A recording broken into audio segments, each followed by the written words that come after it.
ও মাম্মা, তুমি কি করছো? কি ড্রয়িং করছো মাম্মা? এটা কি?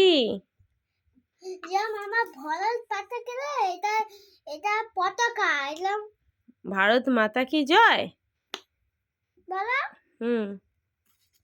বন্দে মাতারাম। আজকে কি?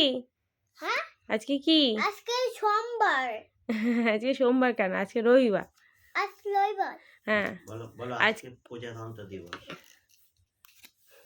বলো আজকে, বলো আজকে 26শে জানুয়ারি। এবার 26 হ্যাঁ, রিপাবলিক ডে। খুব সুন্দর হয়েছে। দেখি। সাদাটা একটু বড্ড ডেঞ্জারি। হ্যাঁ, সাদাটা অ্যাকচুয়ালি কালার দিতে হয় না, বুঝতে পেরেছো? সাদাটা একাই সাদা কালার তো আছে, সাদাটা দিয়েছে বলে মেসি হয়ে গেছে, বুঝলে? মা অন্য কিছু রাখবো। ওকে, বসো।